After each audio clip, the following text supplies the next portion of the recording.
So we're coming really to our last two sessions in this series of Path to Greatness. I hope it's been an interesting journey for you. I know it as well has been something that has been very powerful for me, just in trying to understand these great characters in the Torah and how it teaches us wonderful and amazing lessons about ourselves. Now, one of the things that I love to mention, just in general, when it comes to these cases, is that oftentimes the most powerful messages don't come from the great people that we emulate in the Torah. Actually, it works the other way around. We're looking at someone who seems to be a very small person, and they have very small struggles, and it's hard a little bit sometimes to think of ourselves as such small people. But oftentimes that is exactly the situation. We are people who are struggling with very simple things, and being able to admit that that is the case oftentimes helps us really recognize that what some of the flawed characters in the Torah are dealing with are actually much more up our alley than anything else. So before we begin, I'd just like to ask Jessica if we have any sponsors for today. If we do, then great. If not, you can let me know, or Jessica know if you'd like to sponsor. You'd like to sponsor today's class. We have this is, I think, probably the penultimate class in Path to Greatness, and we'll start hopefully another series on the back of it, because it looks like this is working really well, being online, and lots of people are tuning in. Unfortunately, the Instagram link this week is no good, so don't really know what to do about that. We'll try and kind of upload it afterwards so that everybody has a chance on that medium as well. Okay, let's get cracking. So we have a last minute sponsor before we begin. Today's class is sponsored. I'm not sure if I should say by whom or if it's anonymous.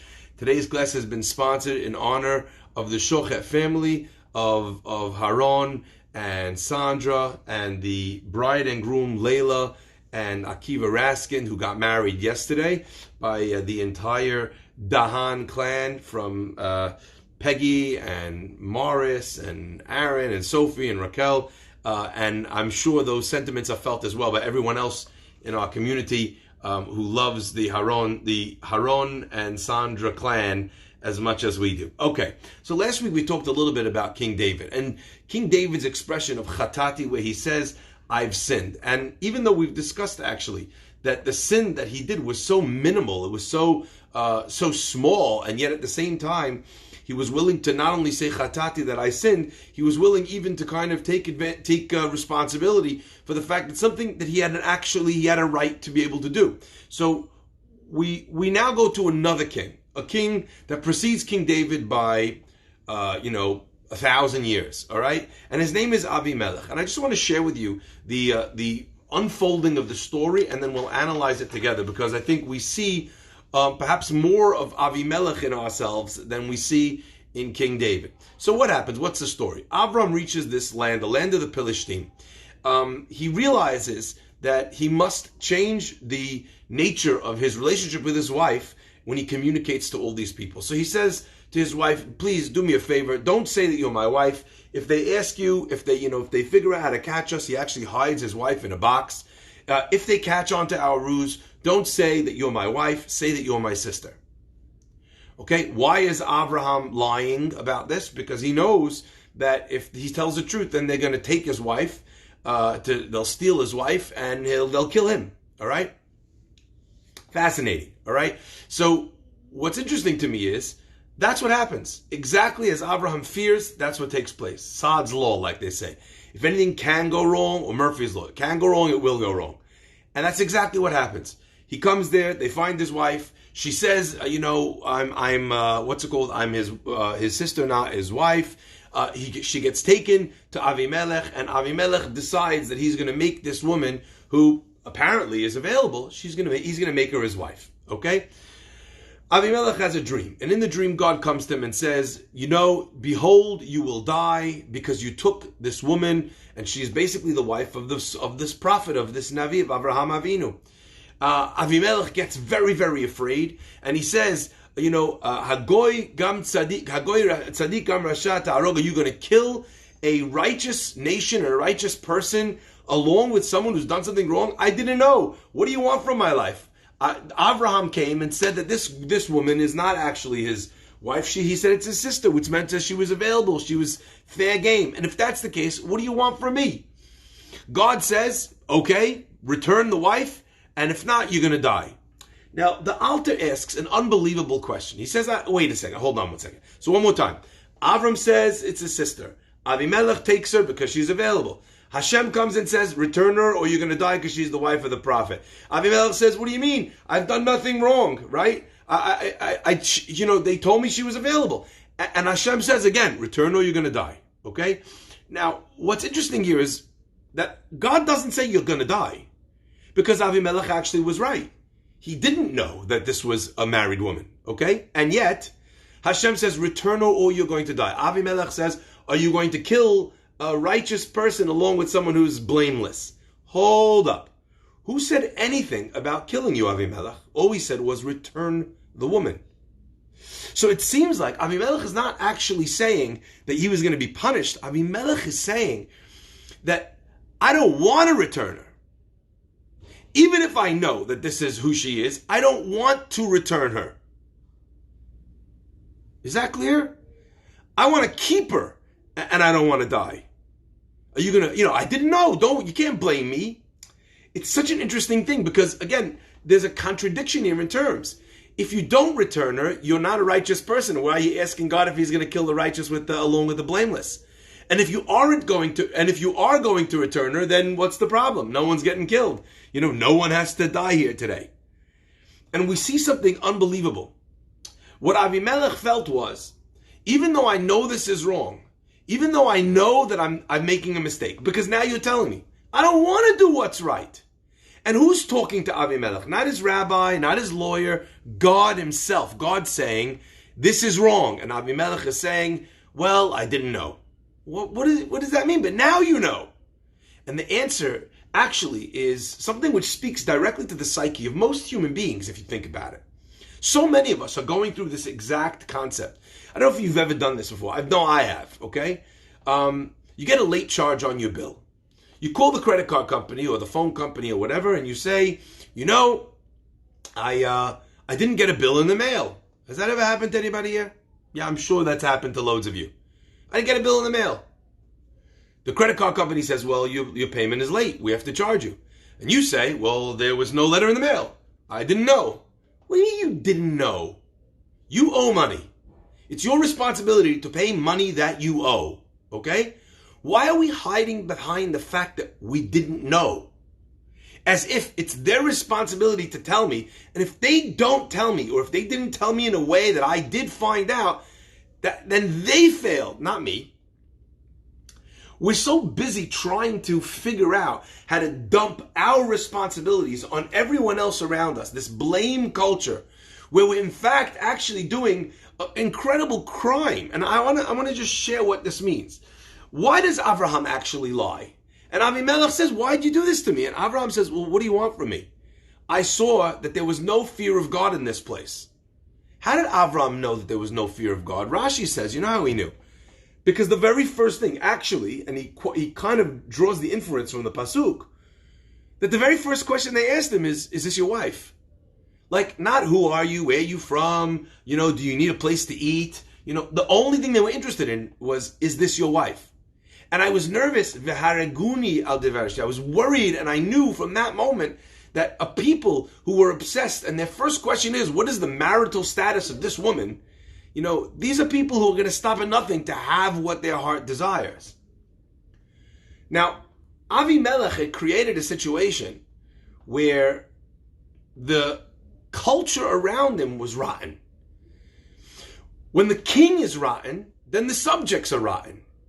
And I think that this is a powerful idea. I mean, we're seeing it even now. I said this the other day. De Blasio at the time in New York City was in charge of making sure that, that the riots were done in the right way and that people and the protests were peacefully protesting and they weren't getting arrested. They weren't having trouble with the police. But then his daughter got arrested and he stands up and says that he's proud of his daughter getting arrested. Not that he's proud of his daughter protesting. He's proud of the fact that his daughter got arrested. How is that person at the top? If that's the person at the top, how in the world is the chain of command supposed to, how are police supposed to do their job when they're not backed up at all? I mean, it's a remarkable thing. When it's rotten at the top, what's going to happen underneath that? Okay? Now, Avimelech says, what do you mean? I didn't know. Yeah, but you didn't want to know. And that's why your people aren't telling you, because you're creating a culture where you chop off the head of the messenger. What's fascinating is we have another interaction exactly like this with Avimelech, and his response is exactly the same. Abraham comes to Avimelech, they want to make peace.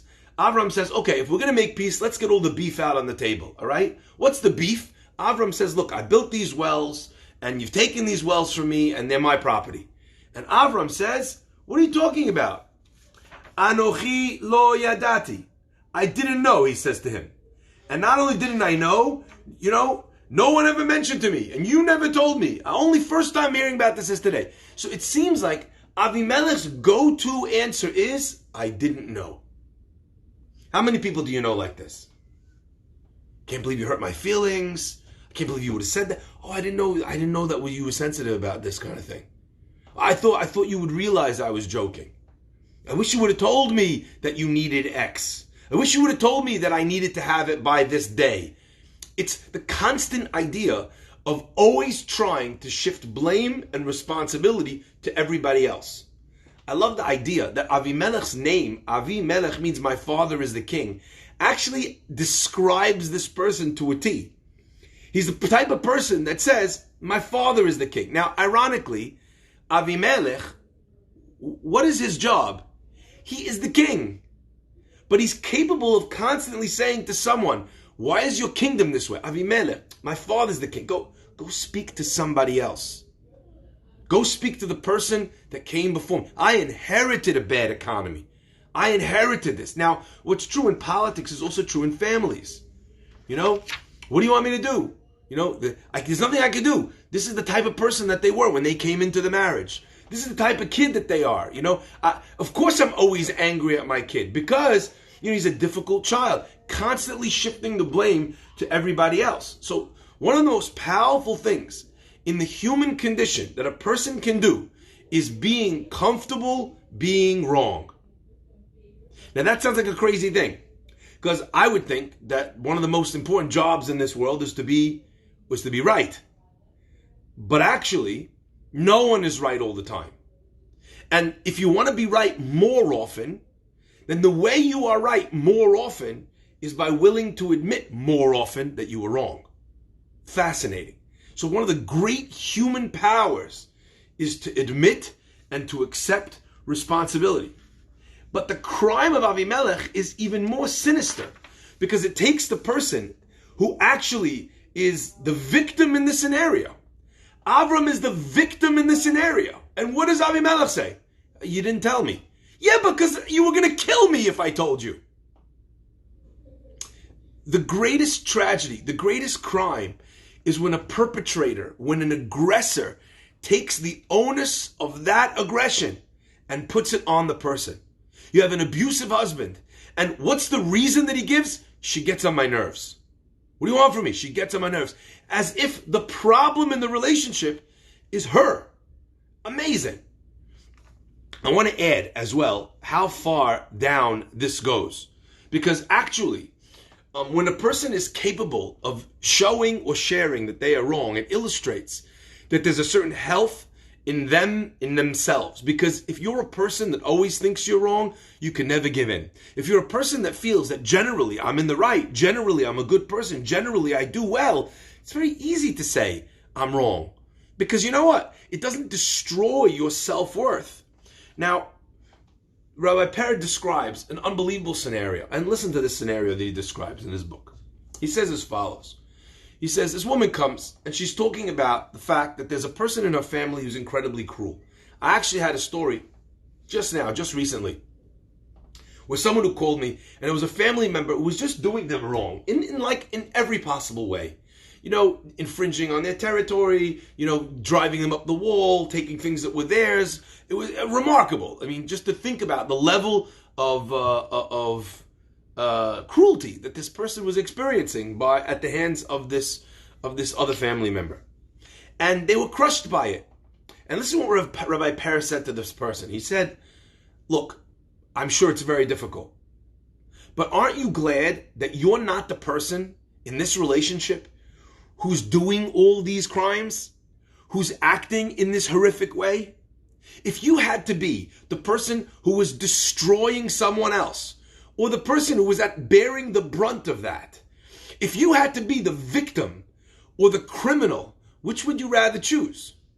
Could you not also be cruel and turn around and take that person's parnasah, or kick that person out of an opportunity that they have, or take their, position, or, swoop in? And could you not be that horrible person that they are being?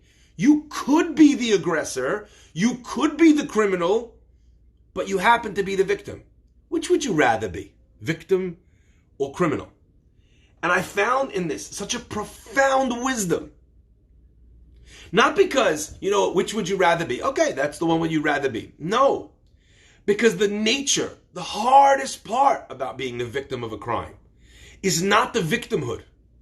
The hardest part about someone speaking Lashon Hara about us, the hardest part about someone taking our parnasah, the hardest part of someone that's that's had money stolen from them, harder than the actual crime itself, is the feeling that comes along with being a victim. The feeling of weakness. I remember when my house was robbed. On the one hand, we lost almost $30,000 in this robbery.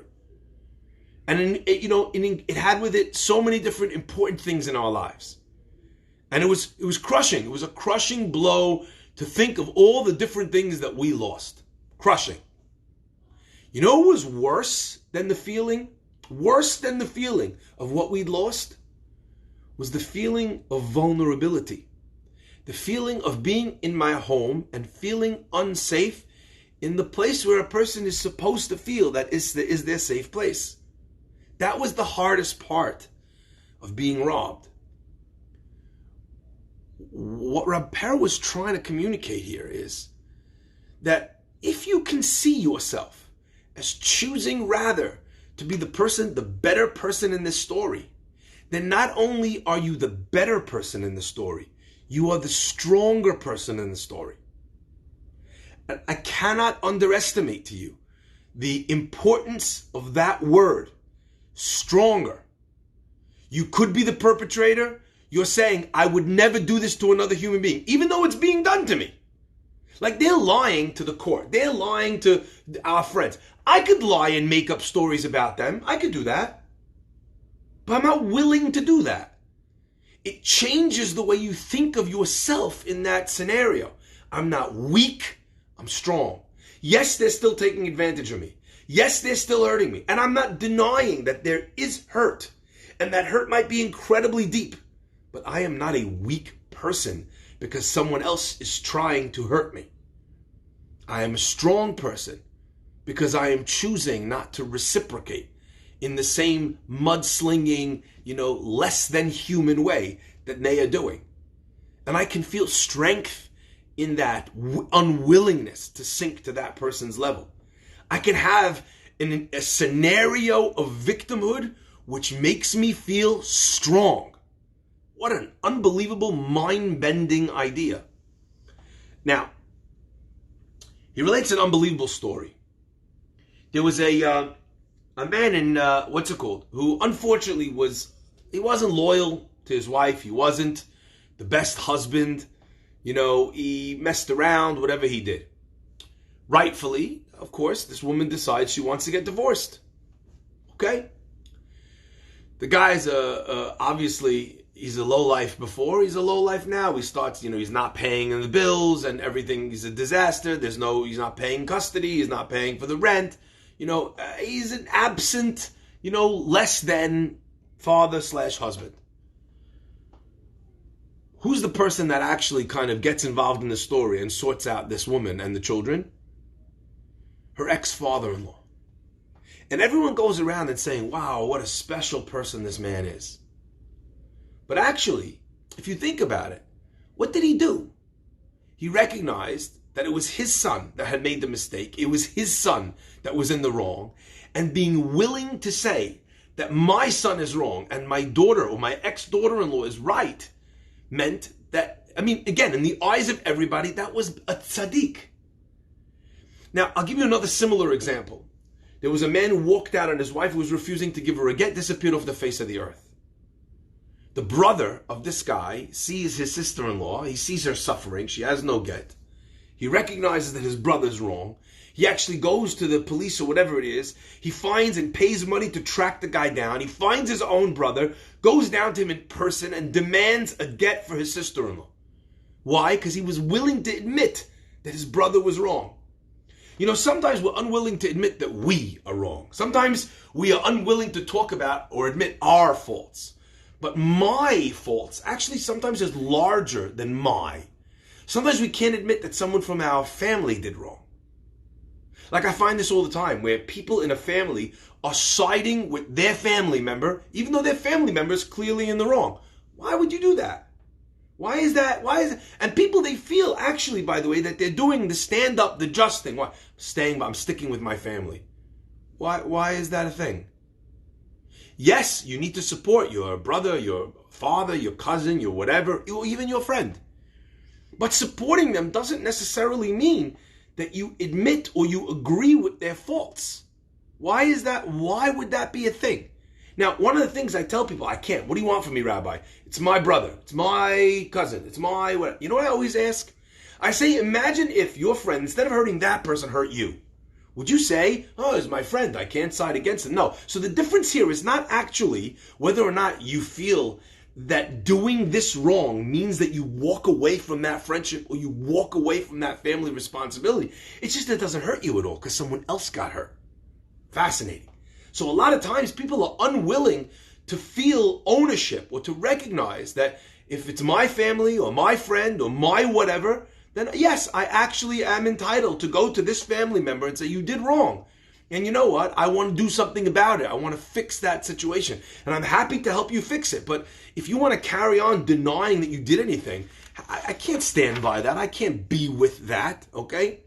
That's why this idea of being able to do and admit fault and work with what we've got going on, it's one of the most powerful things in the concept of self-development of humans. Now, I want to kind of take this to a next level, because a lot of times what happens here is not just that the perpetrator blames the victim. Actually, it gets even worse than that, okay?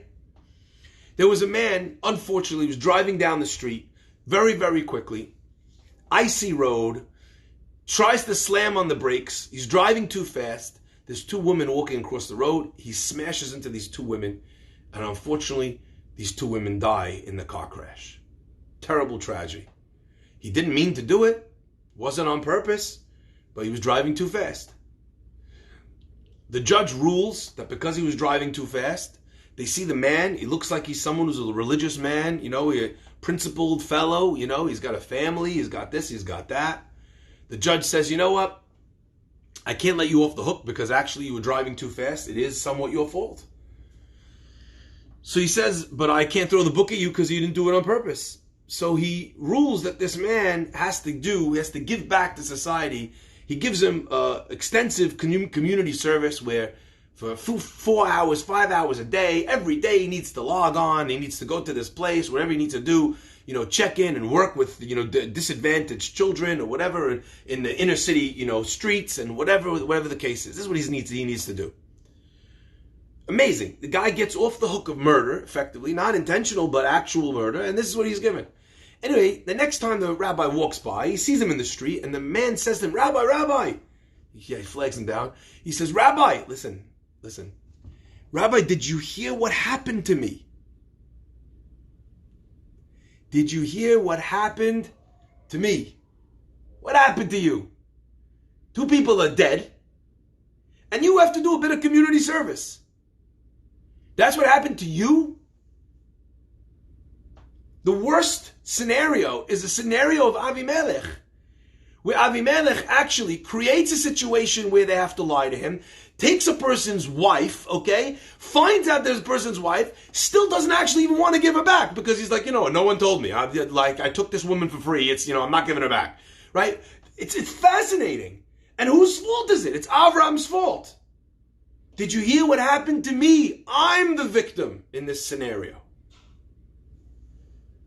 This is the challenging part, I think. And it illustrates how far, when a person is not willing to work on this, how far they're willing to go in order to exonerate themselves. Okay? If you're not willing to work on this, Avimelech is you and Avimelech is me. When a project is not done at work on time, it's not my fault. Someone else's fault. Right? When, when a marriage is not working, she needs to be more communicative. It's true I'm not showing love, but if she would communicate, come on. Maybe the reason why she's not communicating is because you're not showing love. But you see, no victim ever sees it that way. So the classical answer to victim mentality is the ability to accept responsibility and to work on what's yours. Now, I will never tell you that it's all yours, it's all mine. It's never all mine or all yours. Everything is a complicated situation. Life is like that. Life is complex. But don't you worry about their side of the situation. You worry about yours. When I look at life, what can I do that actually will make the situation better? And sometimes, when I keep talking about the reason why I'm not doing something well enough, I'm focusing on all the reasons why I can't do something instead of focusing on the few things and on the few reasons where I can do something. So operating within the frame of reference where I can change a part of my life for the better, how am I going to do something? Yes, I could blame everybody, but I don't want to do that because that path actually doesn't take you anywhere. Now, I want to give you the flip side of that situation. Just the flip side of this man who's killed 2 people and talks about what's happened to him. How terrible his life is, that he now has to do community service. Dude, you have a life. You are not the person who got the short end of the stick here. But they choose to view it that way. The rabbi talks about another young man, a yeshiva boy, who was driving, and in an unfortunate scenario, someone stepped out, he hit this person, the person went into a coma, and a short while later they passed away. The man, this young boy, this yeshiva boy is crushed. Okay? He's terrible. He's crying all day, all night. He goes to speak to the rabbi. The rabbi says, this is a big question. We need to speak to no less a posek than Rav Moshe Feinstein. They go to Rav Moshe Feinstein. Rav Moshe Feinstein says, could you have been driving? Were you driving recklessly? Were you driving safely? Was it too fast like the other guy, the story before? Or were you actually driving safely? And the person, sometimes you have a scenario, a person jumps out. I drive in Manhattan. I always say this. Manhattan is the worst place in the world to drive until you move to Israel. Manhattan is a terrible place to drive, okay?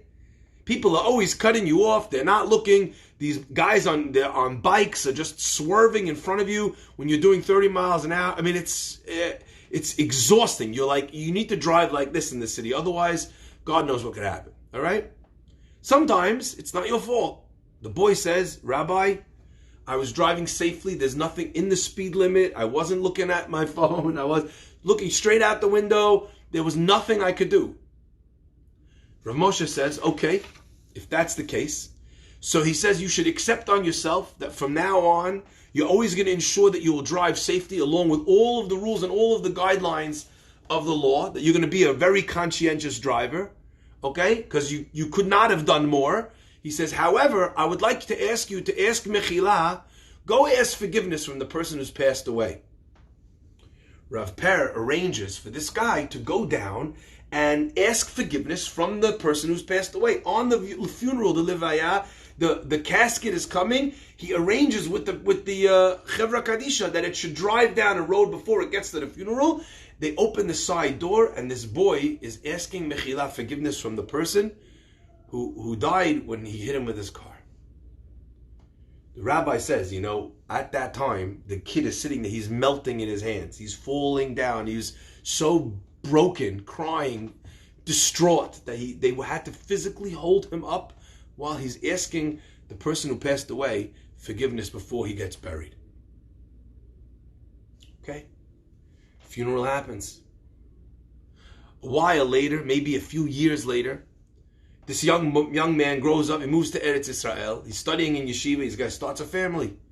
He gets in touch with the rabbi, he says, Rabbi, I spoke to some big poskim, some big rabbis here in Israel, and they said that I should ask mechila from the person who passed at his grave, but I need to bring a minyan. The rabbi says, okay, actually that's what Harambam rules in Ilchot Teshuvah. That's what Harambam rules. That's a good idea. If the rabbis have said get a minyan, okay, so we'll get a minyan. We'll go to the grave and we'll ask mechila with a minyan. Rav Moshe hadn't said a minyan, and the rabbi said, I saw this kid is so broken, to admit it in front of 10 people might have actually, completely thrown him off mentally, destroyed him on a mental level. I didn't want to put him through any more trauma or pain than Rav Moshe said. But if that's what you want to do, that's what we're going to do.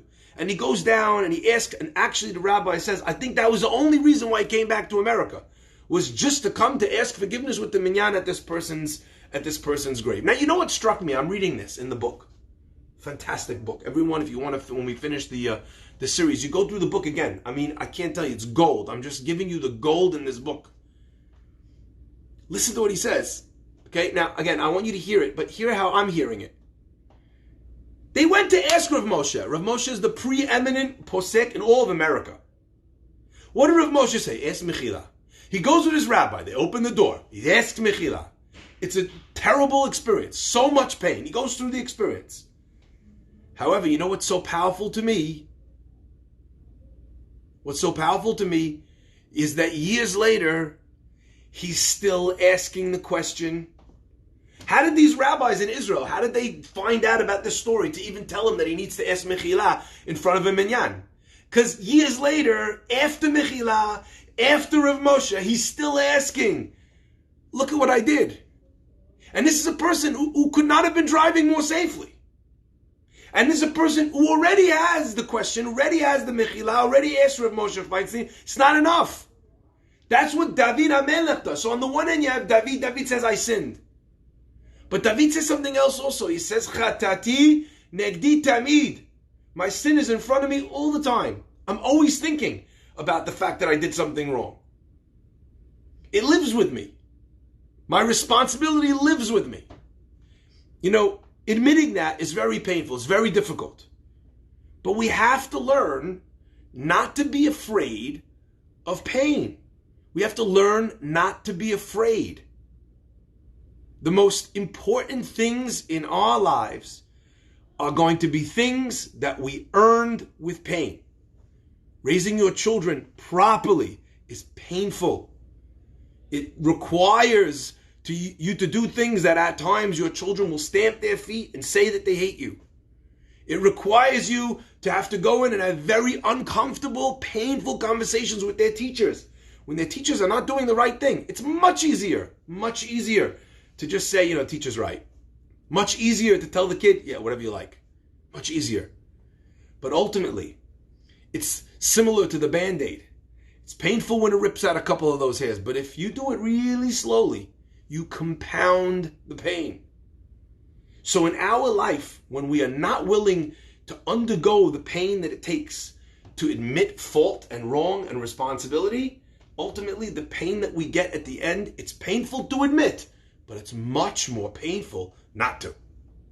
So, what happens now when we take a deep breath and we think of certain things in our lives that we've done wrong, and we know we've done them wrong? And by the way, this is a fascinating thing. If I ask you to think back of maybe the top 3 things that you feel you should have done better in your life, they kind of surface to the mind pretty quick. Like we know. And that's the one thing I always think about King David. King David said, Chatati negdi tamid, my sin is in front of me always. I think for most people, their sin is in front of them always. You know what the difference is with King David versus us? King David owned it. So what surfaces is a mistake that he made, actually a mistake that he made, but a mistake that he dealt with. I want to read you something, and this is a very powerful, A very powerful, interaction that I had. Someone sent me a message. all right? Just the other day. And the message to me was, it was so fraught, okay, with almost anguish that I had to respond. And I'm just going to read you the conversation. I'll post it later if anyone wants. I'm just going to hide the name. Hi, Rabbi Farhi. And I asked his permission as well, even without his name. Hi, Rabbi Farhi. Hope all is well. This is blank from blank, okay? I asked the question on social media the other day, what mitzvot do you feel are hard for you to do or hard for you to understand? And he said, what is hard for me to understand in Judaism is the following. Being observant and keeping mitzvot less than 2 years, I was involved in the most unholy, worldly, sinful actions. You can imagine what he's talking about. Now I fully live for the Torah. Beautiful. The Yetzer Hara, though, reminds me of my past, of my sins, sometimes in the middle of tefillah while I'm praying.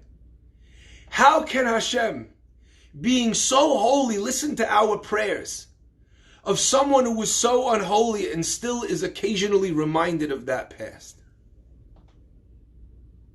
Can you feel the pain and suffering in this young man's voice? Where he still imagines and he still sees the women from his past during the holiest of times, in the middle of his prayers. What's he supposed to do? How can it be? How can Hashem, being so holy, listen to our prayers of someone who was so unholy and still occasionally is reminded of that past? And I want to read you my response. You are right. Malkenu, our king, can't. He can't listen to your prayers. Too holy. Or he won't. But Avinu can and does. We say Avinu Malkenu, God is our father and is our king. Maybe Malkenu, when God is acting like the king, like the ruler, he can. But he's also our father. Avinu can and does. And as the pasuk says, Hashochen itam betoch tumatam, I am your God and I live with you in your impurity. The Torah is teaching us that he is with us even in our unholiness. Your new challenge when you get those distracting thoughts is not whether they come into your head or not. You have no control over that. Your job is not to hold on to them. If they come, let them pass. And focus back on your tefillah.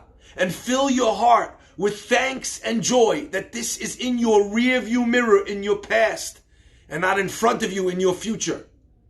They will come less and less, these thoughts, when they see that they aren't welcome or wanted anymore. These are your battle scars. Be proud of them.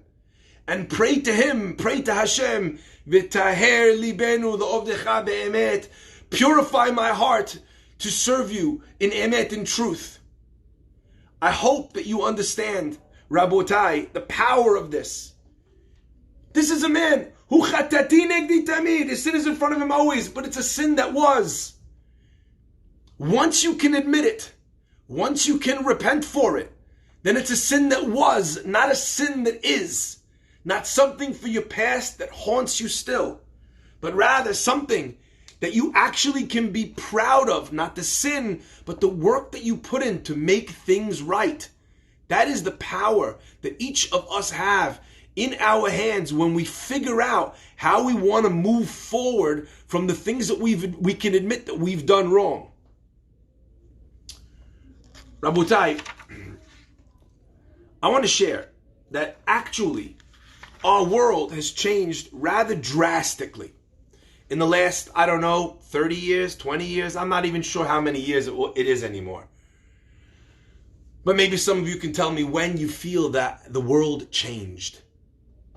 There was a time when young children were given responsibility. I remember even in Israel today, you walk through the streets, 8 o'clock, 7:30, 8 o'clock in the morning, and you'll see kids 5, 6, 7 years old taking their younger brother or sister to school. And I used to watch it with such joy in my heart. This little kid, a little small kid right here standing at the red light. He knows he's responsible for his younger brother, responsible for his younger sister. and they're helping them and they're taking them and crossing the street. Then the littler one, the one that's 4, the shoe came untied, so the 6-year-old is tying the shoe. It's fascinating. It's beautiful. It's so sweet. It's so cute.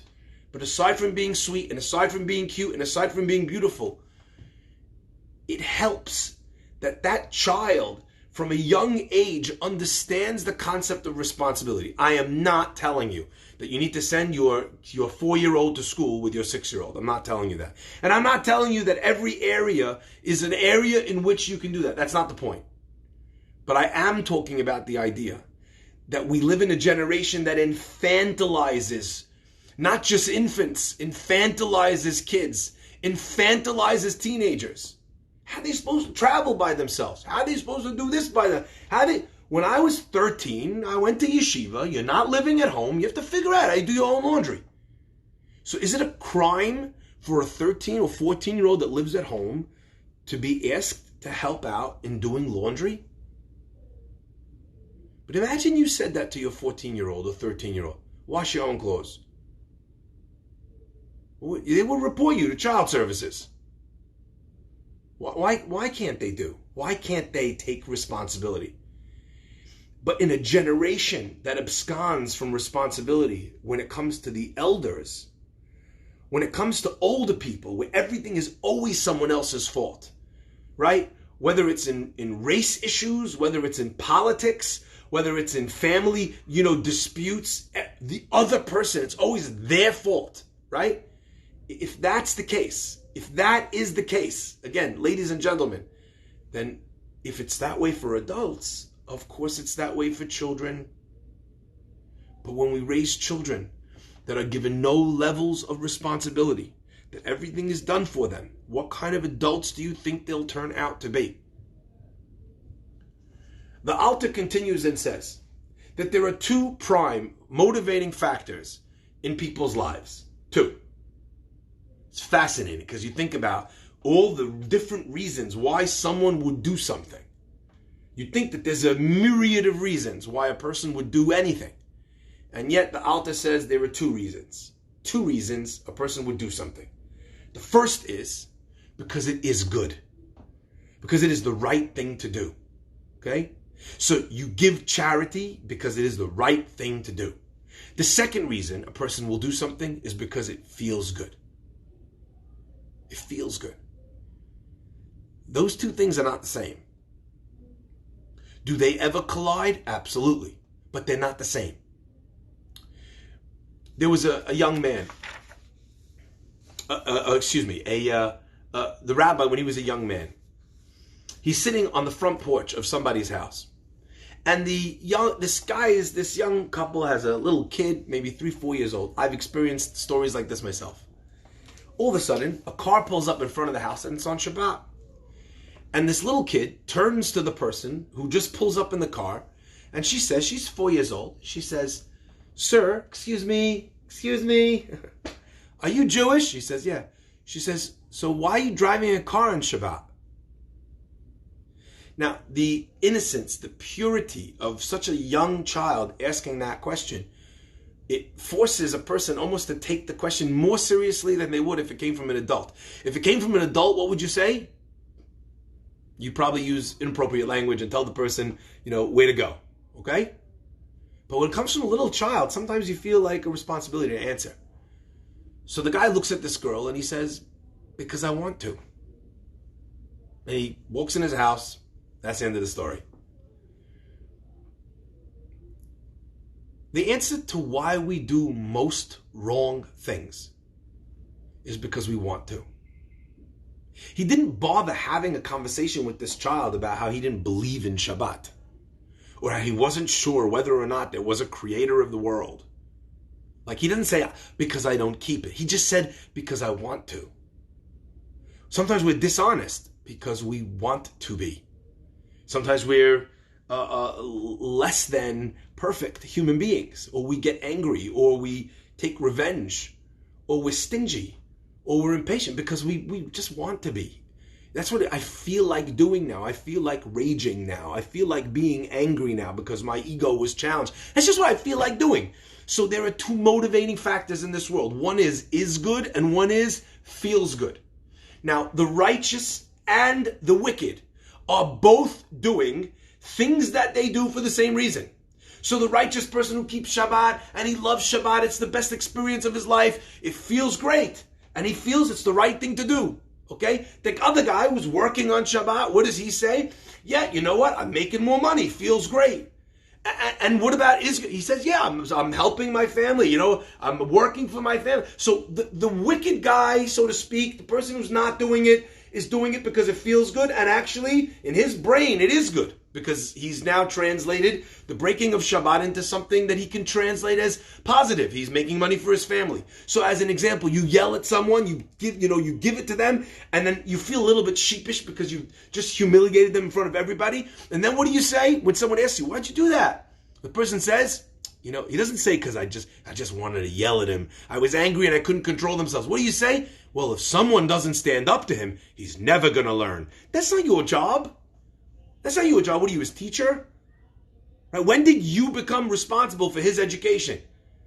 So, but what do we want to do? We want to feel that not only is something, my choices because they make me feel good. We'd much rather feel that our choices are because it was the right choice. So if that's the case, Tzaddik, Rasha are both doing the things that they do because it feels good and it is. What's the difference between a Tzaddik and a Rasha? And the Alta says something so piercing. He says the difference is what comes first. We can rationalize anything. And we often do. We rationalize all the things that we want to do. That's how it works. So first we look for feels good, and then we turn that into is good. So if I'm a workaholic who actually has a problem, what do I say? I say that I really love my family. Like we would say in yeshiva with a thumb, this love for your family, which is causing you to never be home, is actually hurting your family. That's what happens when a person was first feel good and then is good. If he was first is good, then he would ask, what is the overarching purpose here? If it's for my family, that's what I'm telling myself. And more money would actually mean more things for my family. Why don't I give my family that choice? Hey guys, we could go on that extra vacation, but that means that daddy won't be home before you go to sleep ever. Or daddy can come home on time, put you to bed or whatever, but we'll have time to have that one vacation in the year where we go stay at that 5-star hotel. And then we check you into camp. Are you hearing me? We are able to rationalize everything. But the world of a tzaddik, the world of a righteous person, when he starts with is good, and this is the bit that most people don't understand, they feel that a more committed lifestyle to Judaism is just more difficult. You know, a person who's running around single with a lot of one-night stands, he tells himself, this is the life. Variety is the spice of life. I'm have the 50 different, that's what he tells himself. Now, and being faithful is actually very painful, he thinks in his brain. Actually, there is no greater feeling than being in a loving, committed, faithful relationship. There is no greater feeling. That there's someone who you can be 100% loyal and trustworthy to, and they to you. So the person who sits on the outside, who has never experienced the difficult work that you put in to be able to build this life, they think that when you live an is good life, then you don't have the feel good at all. When actually, that's just not the case. I still remember one of my dear friends in London who told me, I didn't grow up religious at all. And he said, you know what? You know what made me religious? Listen to this, magnificent. He says, I came to New York City and I was partying in Manhattan. And one of my friends told me that he's going to the Lubavitcher Rebbe. So I said, okay, I'm not really a rabbi guy. He goes, but you got to come, you got to see. It's amazing. So cool. He says, all right, I'll come. He invites him to go down, and they go down on Shabbat. And the man tells me, I became religious because of that speech. Now, he's not fanatically, quote unquote, religious. But he's got Shabbat, he's got kosher, and he's, family, he's dedicated, his children should marry Jewish, etc., etc., etc. What was it? I said, what did he say? that I wanted to hear. What wisdom did the rabbi share that made this guy feel like, you know what, I'm going to change my life? And he says, I couldn't tell you. I said, what do you mean you couldn't tell me? What did he say? You just said he made you religious. He goes, yeah, I remember it like it was yesterday. I said, so what did he say? He says, I can't tell you. I said, why not? He says, because I don't speak Yiddish. I was like, I'm sorry, but you just said that you became connected because of this speech. He says, oh, not because of what he said. He says, I watched this man talking so passionately about what he was talking about. To this day, no idea what he was saying. But I had never seen anybody who had such conviction in his words, who was so animated by joy with what he was communicating. And I knew that he had something that not only I didn't have, but none of my friends had it, and none of my society had it. And I said to myself, whatever that is, I want it. And I have to tell you, when the guy told me this story, I actually couldn't believe it. Because it wasn't with me, it wasn't someone I knew, it was a rabbi speaking Yiddish. I mean, come on. Imagine going to a speech in another language you never heard, and it influences you so much you change your life because of the way the guy's eyes were shining. I couldn't, until actually a young man came to me and said, in England, we were talking at the Shabbat table about, pivotal moments in people's lives. And you know what he said? He said, Rabbi, when I decided to become religious, he says, I walked in your home and I saw your family and your wife and your children and the relationship you had and the way you talked to each other and the way you looked at each other and the fun that you were having. And I said to myself, how do I get what they have? He says, just tell me, what do I need to do to live the life that you have, to have this life? Fascinating. You see, sometimes people get the glimpse that are standing on the other side of this fence, that not only did they have the privilege and the honor and the feeling that they're living the right life, but actually that the right life is also the good one, is also the good life. There comes a point where a person is experiencing in their world, in their life, that the hard choice is the tasty one, is the fun one, is the beautiful one, and not just the hard one. And you know why it's fun and beautiful and enjoyable? Because it's hard. Look, I go to play basketball, right? Look at my finger. It's injured because of it, just this Friday. I love playing basketball when I go and I can get a chance. I like to be competitive in the game. You want to win, right? Do you guys want to win when you play ball? I like to win. It's not important to me, so important to me that I'll win. If I go and I just get good exercise, that's the main reason why I'm going. But I like to win. I'll try hard. You're competing. Can I ask you a question? What if, instead of playing against these other great ballers, they brought in a bunch of 8-year-olds? Be easier to win. I'd win every game. Rebounding over them like this. Blocking every shot. It's not just that it's easier. It's also no fun. Ultimately, in life, when we are not challenged, not only is it not challenging, it's also not enjoyable. You find this in tastes. As a person matures, the simple taste that you have as a child actually becomes more varied, more complex. You're trying to pick out flavors in wine or in a whiskey. Just having noodles and ketchup, it just doesn't do it anymore. All right? That same thing is true across everything else, across all of our other life experiences. Now, the truth is, and this is a challenge, I must say, is that actually, oftentimes, our biggest struggle is in learning to enjoy, the true things in life and the difficult things in life. Oftentimes, the only thing that's missing is that little label. This feels good. That's it. That's what's missing. You don't think that after putting in the hard work of saying sorry, putting in the hard work of standing up to your child, putting in the hard work of realizing that I have to admit something, and you know what? It's not going to be fun. It's going to be difficult. But I know that I did the right thing. We do not always associate. And unfortunately, we are dragged half the time by feel good more than is good. And the rabbi gives a very interesting example. You ever see people jogging in the morning? They're jogging, it's 5 o'clock in the morning. It might be freezing cold. They're out there. They're in the gym, schwitzing away, working really hard, lifting weights, riding on a bicycle. And I always thought, I must say, even though I do it myself, but there's something poignant about a person on a stationary bike, a person running, on a spin class or Peloton or running on a treadmill, that you're putting all this effort and all your effort is taking you nowhere.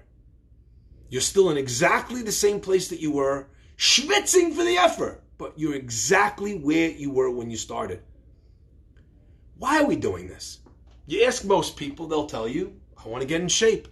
Why do you want to get in shape? Because I want to be healthy. That's what they'll tell you. I want to be healthy. Healthy people live longer. Now that sounds like an is good, right? But actually,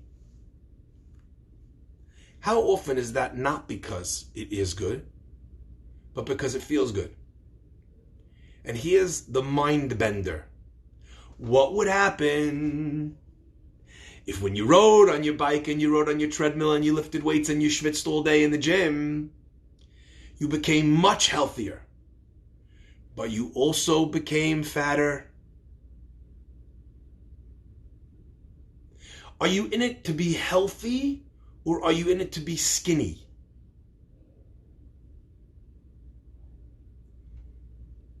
That is an unbelievable point of reference to see the way that our brains are working. So I will tell you it's about is good, but really it's about feels good. And until we're pushed against the wall, actually we don't, So a guy goes out, works really, really hard, stockpiles money, doesn't want to give money to charity. Why does he go buy a big house?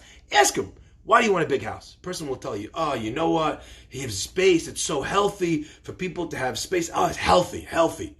It's not about showing off. No, that's not why you're doing it. Okay, fine. I remember back in the day, Volvo was the very spitz car in Israel. Everyone was always, hey, yesh lo Volvo, yesh lo Volvo, right? They would always say, why are you buying a Volvo? It's much more expensive. Safest car on earth. I'm buying it for safety.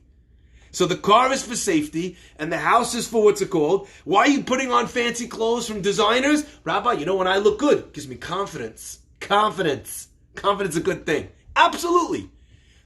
But it's not possible that it's because of vanity? Of course it is. But I just want to share with you what a liberating feeling it is for me to say I'm doing it because I wanna. And I don't think Hashem, I don't think we look down on someone who actually is willing to tell themselves the truth. They did an unbelievable study on smoking. They would put on the back of these smoking cigarette packages, it would say smoking kills. Didn't really make a difference. People still smoked. Then they put pictures of horrible cancer patients with all sorts of deformity, terrible from chemo, no hair. Didn't matter.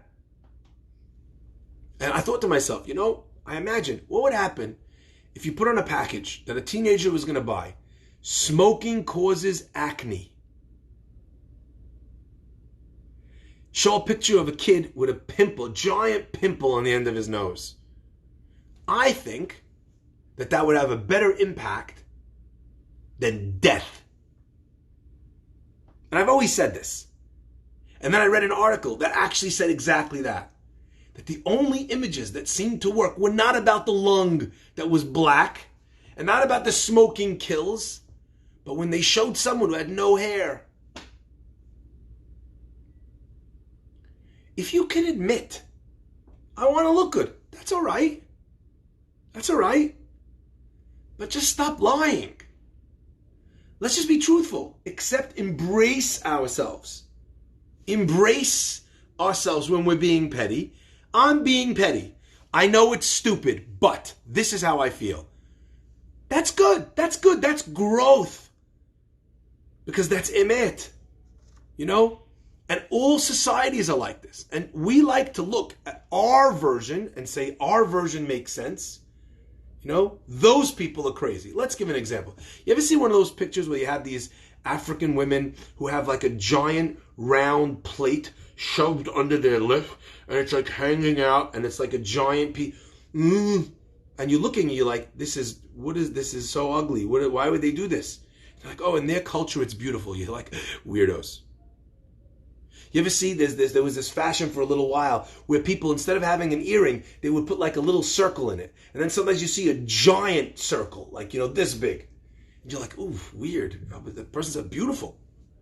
Then there's another tribe in Africa that puts these rings on their women's necks. And slowly but surely they put more and more rings until eventually the neck is really tall and skinny, because tall, skinny necks is beautiful in that culture. By the way, if you then remove those little rings, the person's neck can't support the weight of their head because a human being wasn't designed. But we do it for beauty. We look at their ideas of beauty and we're like, they're crazy. But what about us? Where people are injecting poison into their face so that they don't have lines. What about us? Where people are filling their lips with filler. What are we crazy? All in the name of beauty.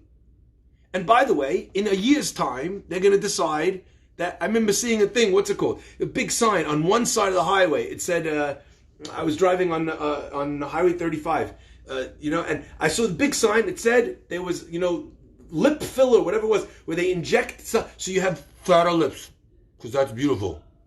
Okay? And then I saw, a little while later, on the same highway, there was a sign that talked about getting rid of the lip, reducing. And I was like, this is madness. First you pay the guy to fill it up, then you pay the guy to take it out. This is crazy. But that's how beauty works. But we relate to it like it's an absolute truth, and then we're willing to sacrifice anything for it. But there is such a thing as something which is absolutely good. And that's what we're talking about when we talk about Torah. And in that place, when a person is guided by those things, you wind up feeling such a sense of fulfillment, such a sense of pride, because you did the right thing. And I'll end with this. Rabbi Twersky talks about a young man who unfortunately was gripped by drugs. He did, all sorts of drugs. He would steal. He would hold people up, mug them, beat them up, take their money, go on some sort of heroin trip. Unbelievable. One day, this young man finds a briefcase full of cash. And he actually, instead of using it to go and, and shoot up or whatever, he actually returns it to the person who needed it. And the person who lost it, needed the money tremendously. And afterwards, Rabbi Twersky is speaking to the patient. He's like, I'm so proud of you. I'm so proud that you did that. I can't believe it. He says, it fills me with such joy to see the growth that you're experiencing. And he said to the rabbi, he said, listen, Rabbi, all that I did all that I did all this time was for a high, was to feel good. All this time. He says, but every time I injected myself, my brain would go wherever and I'd feel great for an hour. And invariably afterwards, I would feel much less than great. And then my body would start craving it again. And then I'd feel terrible. And then I'd run after the next high. He says, when I returned that money to this person who needed it so badly, and I saw the gratitude in their eyes, the surprise in their eyes, when you're talking to me, telling me now how proud you are of me, he says, I've never had a high that lasted this long. In life, we're all choosing, we're seeking, we're running after some experience that will make us feel good. And almost, all the time, the price of doing something that feels good, almost always, is at the expense of something that is good. But it doesn't have to be that way. And when it feels good and isn't good, the high, the joy is short. But when it feels good and is good, the high, the joy is eternal. Why? Because feelings can fade. but facts never do. That's what happens when a person is ta'amu u're'u ki tov Hashem. I tasted this. I tasted what it feels like to do the honest, the right thing. And it just feels so wonderful. You just have to get over that initial hump and acquire that taste. And once you do, you're off to the races. Thank you all so much for listening, and we'll see you next week for, I think it will be either the second to last or the last class in the series. I hope the people have enjoyed it. May God bless you all. I'll see you next time.